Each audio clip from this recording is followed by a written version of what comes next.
Hello, business podcasters, and welcome to another episode of Podcasting and Professional Services. I am John Tyerman, and today I have Scott Tarcy of The Engineering Entrepreneur as my guest. And he was calling in from his car as he was driving from his office. So we don't have video from Scott, but we do have some great audio. He shares his perspective running his show, which he launched in 2016. He's got over 150 episodes published. It's a very niche show. And so I think he had some really great perspective and some really colorful perspective on what it's like to run a podcast in the engineering industry. So I'm really happy how that conversation turned out. But before we get into my conversation with Scott, imagine you're able to build more trust with your buyers and generate more content and accelerate your network. Well, that's the power of a business podcast. And if you're looking to start a podcast for your business, I'm offering a complimentary consultation for professional services firms in the accounting, financial services, architecture, engineering, consulting, construction industries. So if that fits your mold, if you're looking to launch a podcast, check out redcedarmarketing.com. Connect with me on LinkedIn to learn more. All right. And now for my conversation with Scott Tarcy. All right, today I'm joined by Scott Tarcy, freelance engineer and president of CADdesignhelp.com, where he helps inventors and entrepreneurs launch their ideas by creating CAD files and prototypes. Scott is also the host of the Engineering Entrepreneur podcast, where he interviews engineers, designers, and inventors who have created businesses around their inventions and products. Welcome to the show, Scott. Thanks for having me on. I'd love to talk about your podcast, The Engineering Entrepreneur. And in the show description, it says you were trying to find, in the early days, you were trying to find a podcast about engineering and the technical side of entrepreneurship, but you couldn't find one. So you decided to launch The Engineering Entrepreneur circa 2016. Can you go back and kind of walk me through that decision to launch your podcast? What were some of your goals when you did that? Sure. Yeah. Well, there wasn't. I have found very few people, even after all this time. I haven't found very many people like me who went to school for engineering but started their own business. Like almost every single person just got a corporate job, which is what I did. And so, when I wanted to find other people and I couldn't, then I started the podcast, and it started around that. I mean, I've expanded some topics because you just sometimes you run out of people in one very, very small niche, but it's still like related to entrepreneurship on the technical side. That's basically the goal with the podcast. And I started it, because I couldn't find one. And also I think it's one of those things where it's like, you want to get your name, like whatever niche you're in, you want to be an expert in it. You want credibility. That's one way to do it is to have your own show. And so, doing it for 8 years now, I think I've achieved that. Yeah, I love that. One of the big objections that I get from entrepreneurs who want to start a podcast is they just don't have enough time. It looks like you publish an episode about once a month. Sometimes it's a little bit more frequently. Sometimes it's a little bit less frequently. That's about right. Yeah, that's about right. Yeah. So how have you found that like publishing cadence to work with your schedule? I mean, it's not that hard. Like, it's like anything else. At the very beginning, yeah, it's really slow. Like, there's so much to figure out. But like, once you get your show set up and it's doing it, I mean, think about it. The episode recording process is 30 minutes to an hour. Like, that's how long it is, right? Like, editing, pretty easy. I don't really go back and change anything. I'm just gonna cut off the very beginning and the ending stuff, just make it coherent, and then you just add like some intro music. I just do everything in Camtasia. And then I got a virtual assistant that I trained, and he'll just do the upload. I'll give him all the audio, and I'll create the audio clip myself and the text, and then he'll upload it. So it's really not that hard. I mean, if you can, I mean, I don't think anybody can find an hour a week to do this, or a couple hours a month. Couple hours a month. That's truly all it is. And there are some, obviously the more frequently you publish, the more time you need to put in per. For sure. Yeah. And so that's where I like that you've settled into a monthly cadence and have kind of looked at it as like a long-term experiment. Like you said, you've been doing it for over 8 years now. So that's really cool.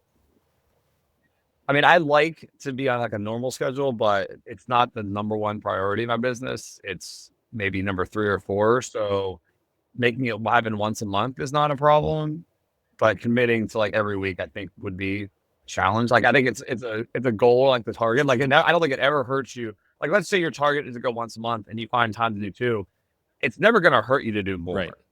I just think at some point, if you're only posting twice a year, that might not be enough. I think it comes down what your goals are. Like, I would love to monetize it. I have in the past with sponsors. And I don't know. It seems like lately it's been challenging. The sponsors I've had almost all reached out to me. Now I've been trying to reach out to other people and I haven't gotten any answers. So I'm not sure where to go from there. But I'm still going to do the show regardless. It still helps my SEO. It still makes sense to do it.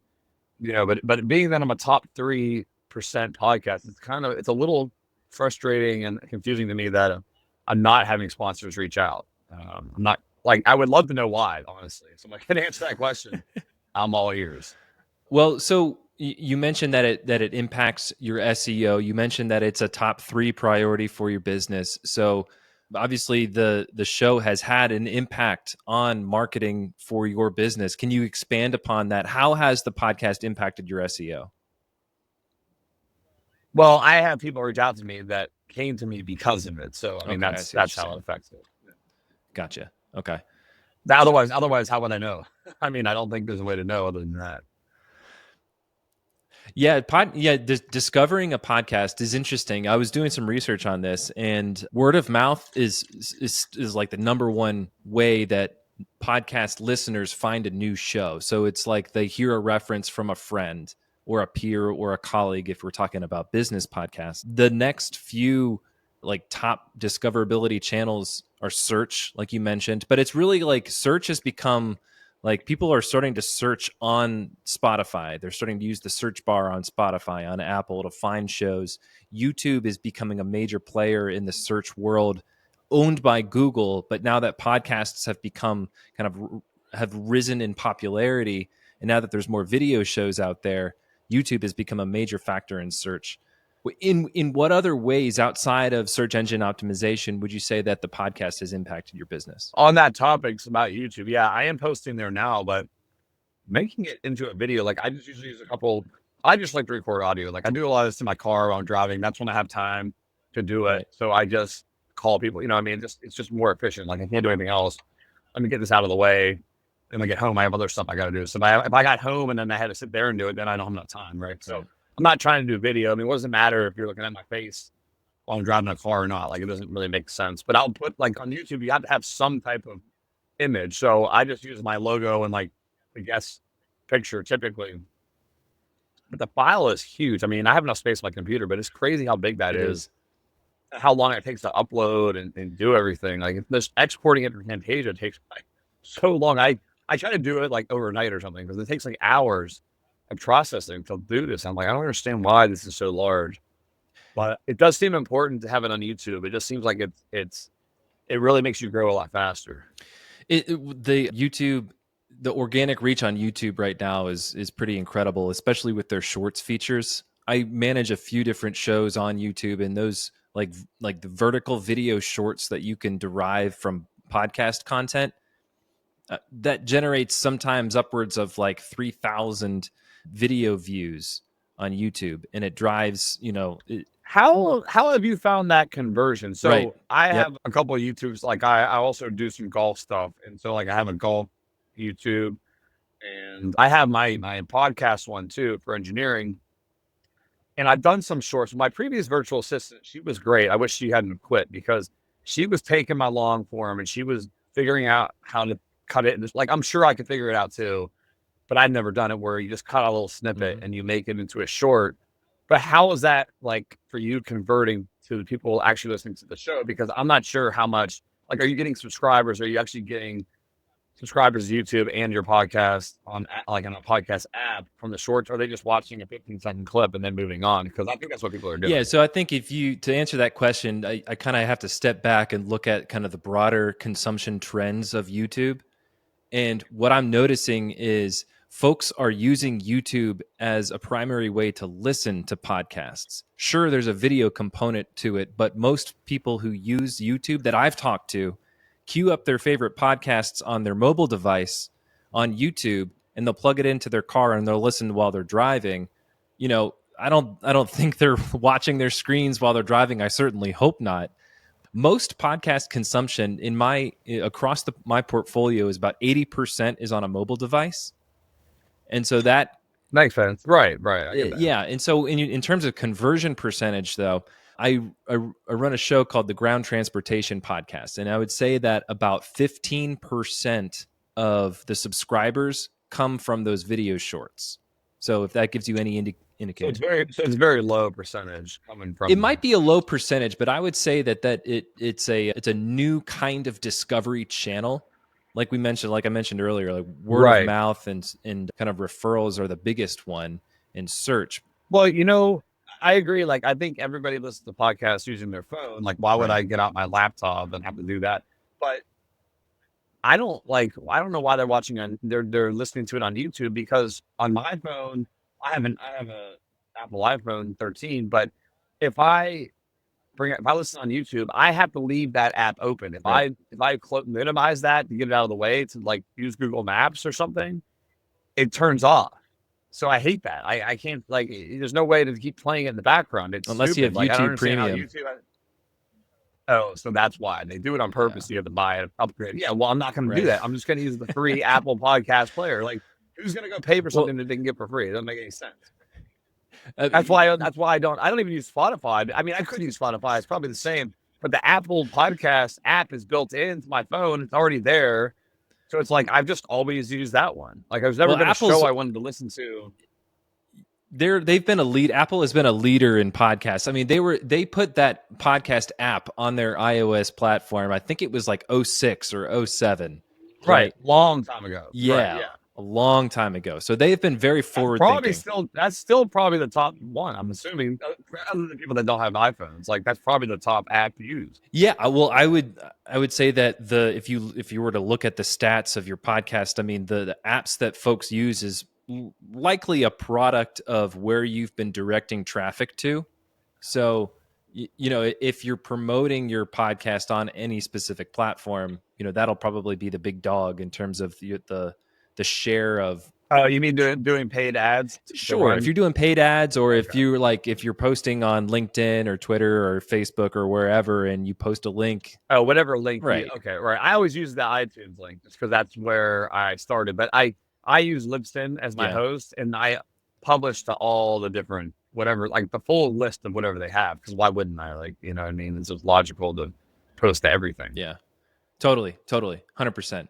And then again, SEO and searching on platforms is a big form of discoverability. So folks are going to find you on different platforms than just the one that you promote. Well, Scott, I want to shift gears a little bit. And you run an interview-based show, and managing guests can be kind of a challenge sometimes. Sometimes there's technical challenges, audio quality, building rapport with guests. From your perspective, what are some of those? Can you elaborate on some of those challenges? Like, what challenges have you faced with guests on your show, and how have you kind of overcome those? Well, maybe not the answer you want, but I don't feel like I've had a lot of those. I mean, yeah, there's been a few times where the connection's bad and we'll just reschedule. But we're talking of the 155 episodes, we're talking like 3 times that's happened. Like 95% of the time, everything's good. And as far as like rapport with guests, I mean, no one's been like a jerk or anything. I mean, everyone's been fine. I think sometimes, depending on the subject, we kind of just run out of material, but I don't run a very long show. It's not like I'm trying to talk to somebody for 2 hours. Right. So, you don't follow the Joe Rogan format. Minutes. I mean, no one probably listens to 2 hours of that anyways, unless it's like on and like truly listening. You know what I mean? Like, it's just like background noise. Like a lot of times I'm at home working, I put something on TV or the radio. It's just to have something over silence. I just don't like working in silence. Like, I'm really not paying attention to what's going on. I imagine that's what's going on with his show. Like, I don't know why he's doing 2 hours. He wants to, I guess, but or maybe he makes more money on views or something, or there's something in the algorithm that motivates him to make 2-hour shows. Because to me, that doesn't make a lot of sense to go for that long. Yeah, he definitely goes really, really deep into the topics that he talks about. And I'm with you, Scott. I prefer podcasts that are shorter. I don't prefer the really long form podcast. But hey, you know what? To each their own. There's a bunch of different kinds of podcast listeners out there. I mean, there's definitely been some shows I've listened to. Like, I was like, okay, I really, really want to know about this subject, right? And I will like intensely listen to every minute of it, right? It's usually like on a very long drive somewhere. And it's kind of nice because if I'm that focused, it feels like the drive is not even that long because I'm listening so carefully. But like that's rare, right? And most of the time, if it's a show over 30 minutes, I just stop after 30 minutes. I don't care anymore. Like I'm moving on to something else. So I don't know. I think that's kind of one of those things. Because like if you have a really long interview like that, the number of people who are making it to the end is going to be very small. Yeah. Fair point. Just like YouTube videos, like there's plenty of like long form YouTube videos where if it's an hour, like the number of people making it to the end, unless they're just scrolling to the end just to see how it ends, it's got to be really low. Yeah. Yep. I've seen it. I've seen some of the podcast episodes that I produce that have like they average around like a 75% consumption rate, and I would say that they average about 45 minutes an episode. How do you find that out? Because I don't find anywhere in my stats that shows me that. It just shows me like downloads and like some demographics of where they're from, but it doesn't give you any information on like how long they played it for. For me, to find those numbers, I go to the specific platforms. So like podcast or creators.spotify.com, and then for Spotify, and then Apple Podcast Connect is for the Apple. It's got some. So there's additional apps. Okay, I didn't know about those. I always just look at Libsyn, or that's I upload, more like a high level that general analytics. Okay, okay, interesting. I always wondered how this data all gets, like, how does it get accumulated, and how they're figuring it all out, and who has it. I guess it's like you just need. It'd be nice if there was one app that had everything, right? Like this is all like very scattered. To get all this information, like you have to go use a lot of different stuff. Yeah, the Libsyn and Buzzsprout, those kinds of hosting platforms, they aggregate the data from the individual channels. So they'll aggregate data from Podbean and Spotify and Apple, and then they'll like tally up all like the like metrics, and they're all slightly different per platform. So if you really want to get a good read, you'd have to dig into like each of the channels specifically. So yeah, it's a worthwhile exercise, especially like at the end of the year, or when you have a break. If you have like a downtime in like a seasonal business, that's a good time to take a look at those kinds of analytics. So how do you use those analytics, I guess, to improve your shows, to get ranked higher, et cetera? Yeah, I think the consumption rate example is a good one, because what that tells you is the topics that we're publishing content around, are they resonating with our audience, right? And so if you have episodes that have like a 75-80% consumption rate, then that tells you folks are listening through most of the episode. Oh, I see. Okay. So yeah, so you might have different types of guests or shows. And then if you see a certain trend, you say, okay, I'm going to focus on this because this seems to be what people want to listen to more because they're listening longer or more people are listening. Okay, that actually makes a lot of sense. And on the flip side, you might find that there's like one, like for example, I run a show called Breaking Biz Dev, and we did like a 1 year recap of the show, and like we were like, okay, here are the top episodes, and here we want to give listener thank yous and everything. That only had like a 30% listen rate, while we're averaging like 75. So it's like, okay, folks like what we have to say, but they don't really care about how the sausage is made. Oh, interesting. Because like I would always think that these kind of lists are like, hey, here's the top 5, whatever. There's the top 10 places to go eat, like whatever it is. Like those are the ones that people want to listen to because they're like, oh, this is like a summary. But with your audience, they must have already listened and they don't want to hear a rehash of the same thing. Like they want new stuff. Exactly. And that's what's so cool about podcasts is like on-demand niche radio. So like the topics you talk about, there's so many different niche topics, and the people that actually tune into your podcast, they tune in because you're talking about such niche topics. Right. And that's why it should be, if I'm ranking my podcast ranking as high as it is, it shouldn't be hard to find sponsors who are really in that specific niche, because yes, while it may not be the largest audience, it is a very targeted audience. Like these are the people who are going to use your thing because they're interested in what I'm talking about. We're all in the same industry. Like perfect example, I'm doing prototyping, 3D printing, design. Like a company like Geometry that does makes prototype parts has been a sponsor in the past. I think it was them or a similar competitor to them, because the people that are listening to the show are the inventors and the manufacturers and the engineers who are they're going to use that company when they have a design part they need made. And so it's like, why wouldn't you sponsor the show? Because now you're going to get your name out there in front of these people who are the exact people you need to get in front of. And it's cheaper than Google ads for sure. And it's more targeted. And so have you reached out to them or their competitors since? Yeah, I have. It's just, maybe I don't have the right email address, or Gotcha. maybe I need to make phone calls instead. I'm not sure, but I have. Exactly. That's who I put my virtual assistant in charge of a lot of this stuff. Again, like I'm one person, right? I can't do everything on my own. I think it's an important part of it as an entrepreneur. That's something that I hear all the time, and something from my own experience, that you've got to delegate.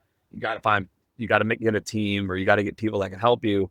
And he's done a good job, and he's reached out to the right companies. Just we're not hearing back, and I don't know. I mean, I know it's a numbers game, but we sent out a good number of emails and have heard nothing. So it's been a little frustrating. Yeah, it can be a numbers game. It can be also a relationships game too. So one way to maybe think about it is if there's like industry trade shows that you go to, or maybe industry trade shows where you want to set up a booth, other folks at those trade shows or other folks that are setting up booths, that are like trying to sell to that same audience, those might be likely good partners to kind of cozy up to or build relationships with, and eventually pitch a sponsorship.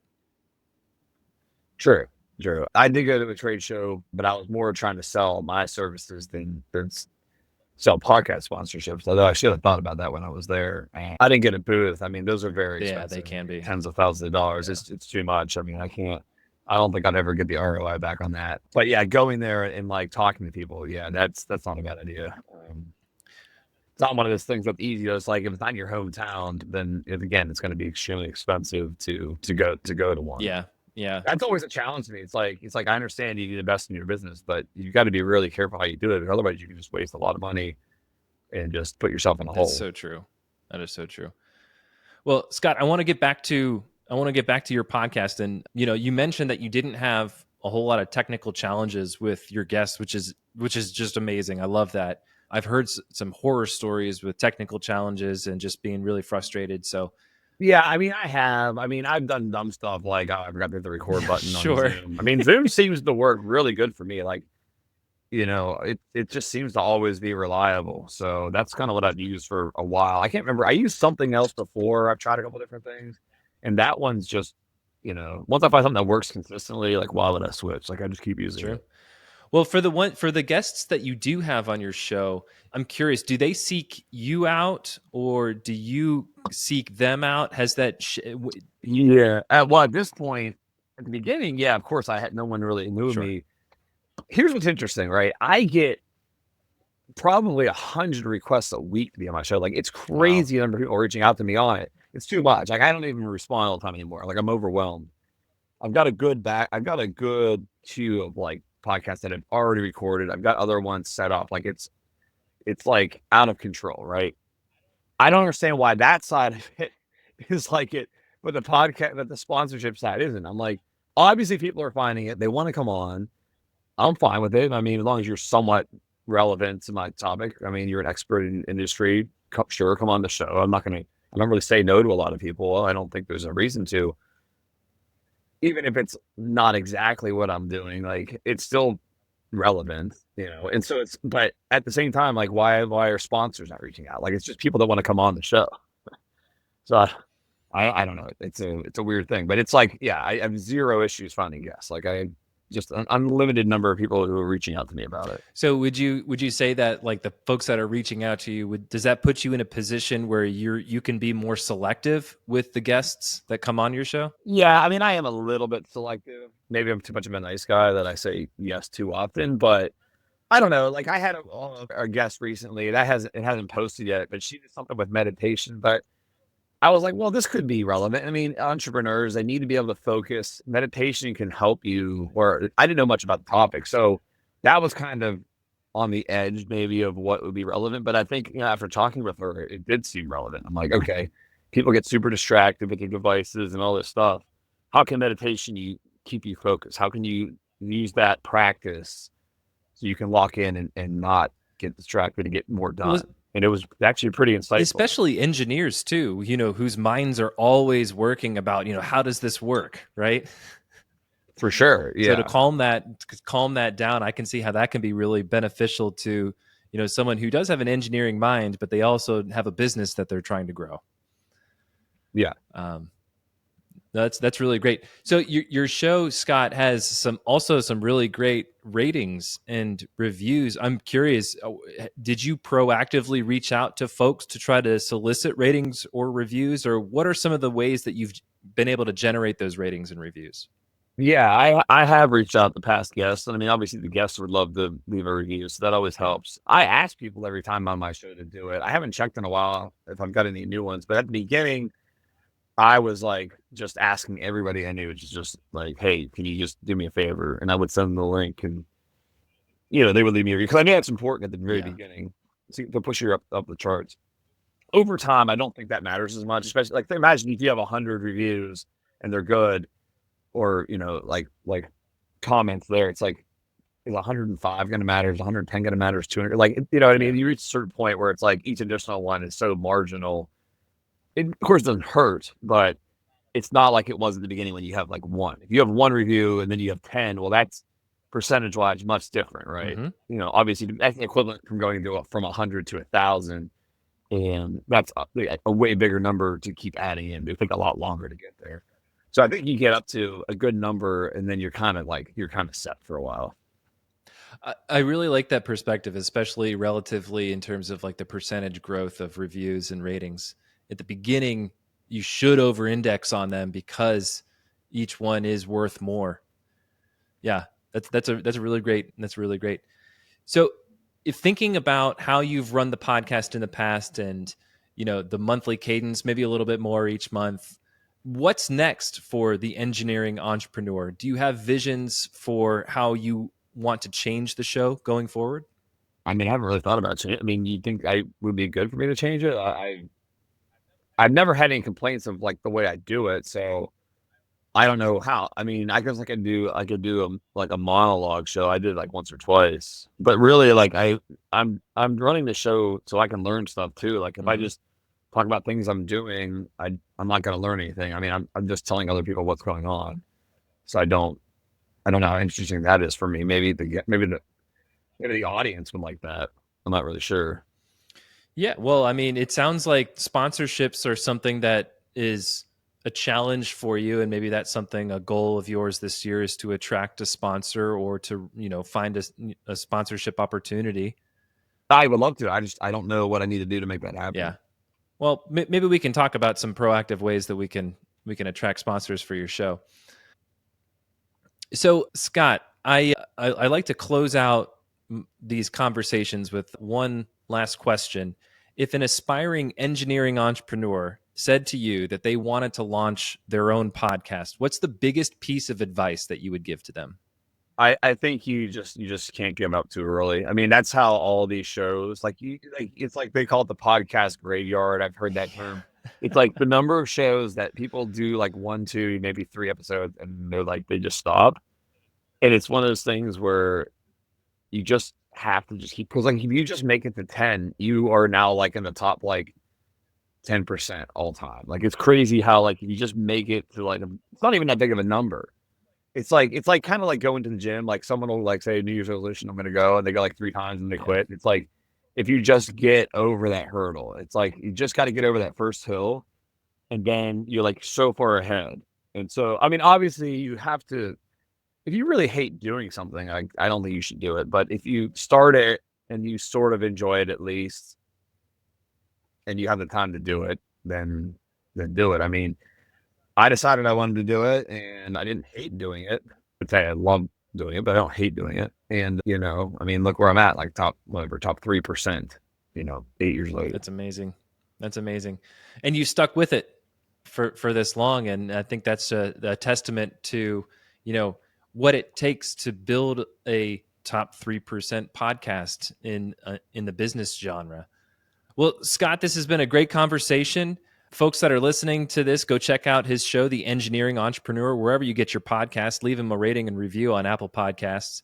Scott, if folks that are listening to this right now and they want to connect with you, where should they go?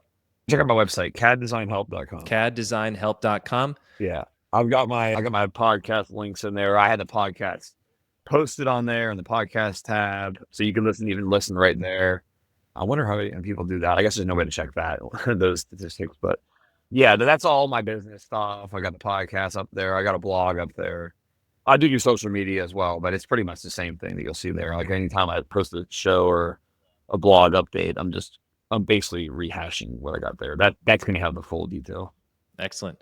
All right, well, check out Scott's podcast, The Engineering Entrepreneur, at caddesignhelp.com. Links are in the show notes. Scott, thank you so much for being on the show. All right, thank you. All right, thank you so much for listening to my conversation with Scott Tarcy, host of The Engineering Entrepreneur. If you found this podcast episode insightful, please leave a rating and a review on Apple Podcasts. It really helps grow the show. And subscribe to the YouTube channel. We've got a YouTube channel. And that's it. Happy podcasting.